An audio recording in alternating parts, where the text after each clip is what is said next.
After watching episode 10 of That Time I Got Reincarnated as a Slime second season part 2, kind of wish that I waited until episode 11 came out because, I don't know, it was a little bit less cool of an episode than I thought that it would be. Like, I had a lot of hype coming into this episode.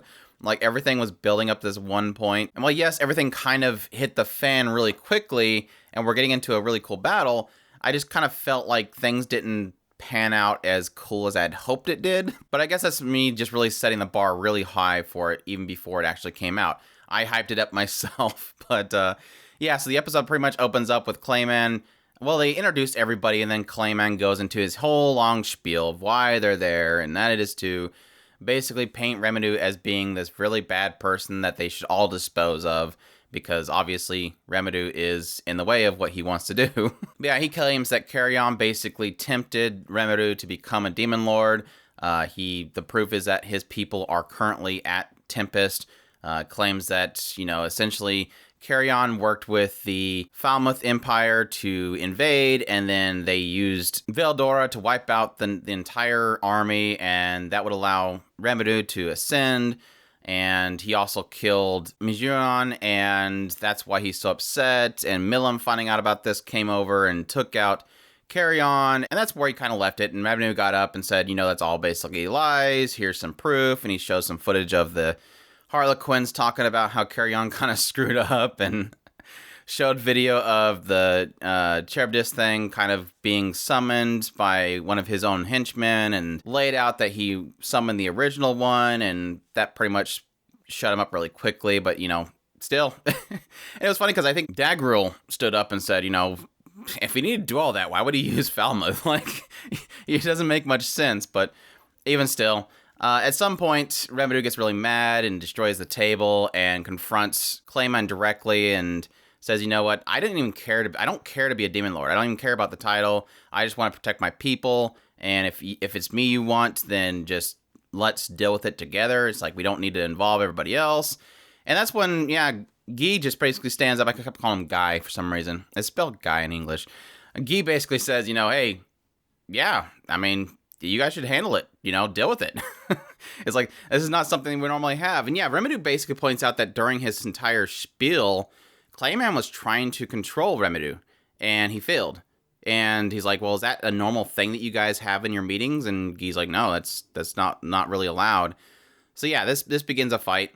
They kind of just section off an area for battle. They all agree that it's going to be allowed. They're going to fight it out themselves and decide the fate from that fight. And this is where we get the fact that, basically Remedy bringing pretty much all his weakest people is kind of dumb, but it kind of corrected itself at the end.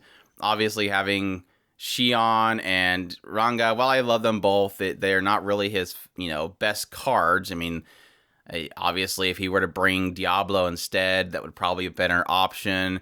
He also had Veldora, but of course, he does end up using Veldora at the very end. But yeah, because obviously Clayman's not going to bring just a bunch of weak characters, so he has a bunch of really strong people as well. So yeah, well, it does open up with Remedy having not very strong team compared to what Clayman has, coming out with, I don't know, some monkey thing.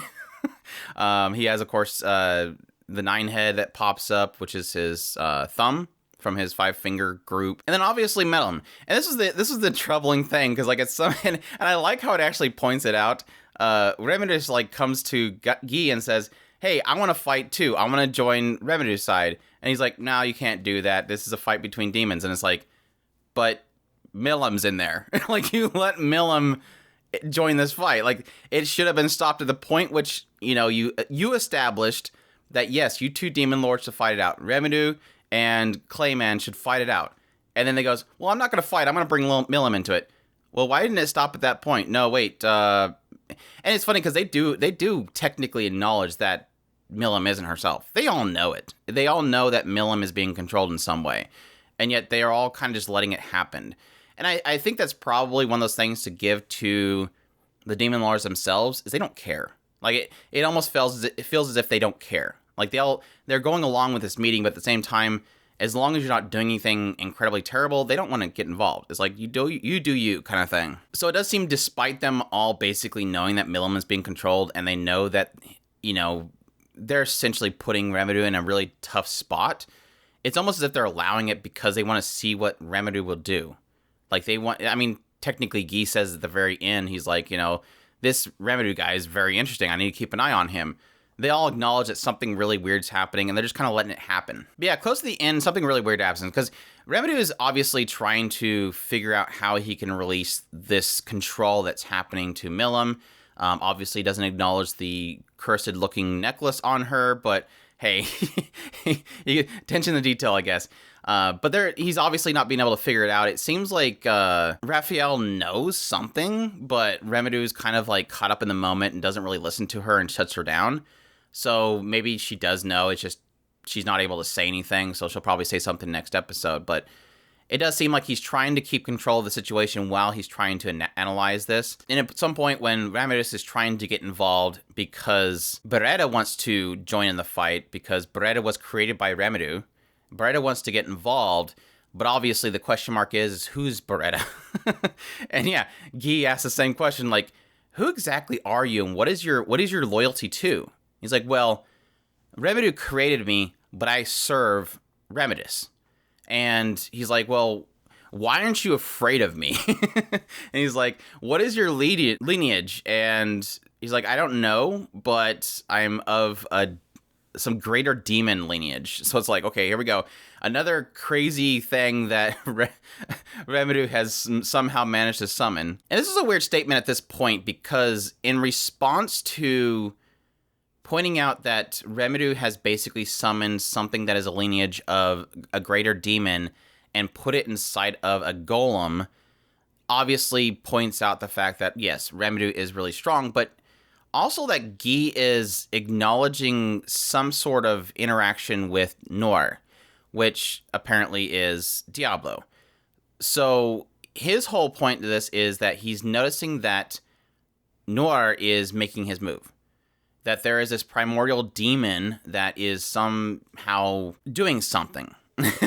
Which has always been my kind of question mark. I always kind of noted that Diablo himself, as he names him Diablo, which technically is supposed to be this Noir. Noir is something of a special being that, and I guess I haven't really noticed at what point they've really kind of acknowledged, I guess, the placement in the entire food chain that is the primordial demon. Like, I don't know if they've acknowledged that is Noir basically supposedly something more stronger than the demon lords themselves. I guess I haven't really got an idea of exactly where the demons sit, the greater demons, the primordial demons, where they set in the entire ecosystem that is, let's say humans and monsters and then demon lords and so on and so forth. So I don't know if that's how significant that's going to be. So maybe if somebody knows it's already been covered in the anime, they can point out to me. If it's in a light novel and they just skipped it or something like that, tread the spoilers carefully. I don't really want to know things that they're obviously going to get into later, but it'll be interesting to see what the primordial demon stuff is about and exactly how significant Noir is. I've only really seen that he was involved with Shizu at some point.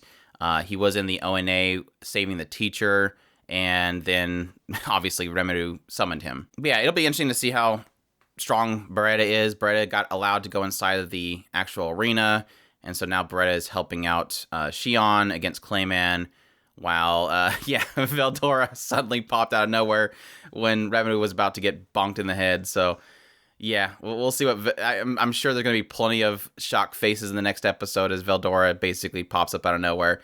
Probably grows into his full form and destroys the entire barrier, but that's another question. I'm really curious to see where Veldora would fit really in the power scaling as well, because they always kind of hint that he's this kind of object of chaos that really needs to be controlled, and obviously would reshape the ecosystem of the entire landscape, but where does that kind of place him is a question mark. So, but yeah, that's basically what happened. I'm excited for the next episode. Like I said, I kind of wish that I had waited and just watched both of them at the same time, but it's just something to wait for next week. But I hope you guys enjoyed my impressions. If you did, leave a like down below, comment, let me know what you thought of the episode, subscribe if you haven't already, share this video if you can, support us on Patreon if you can, and y'all take care.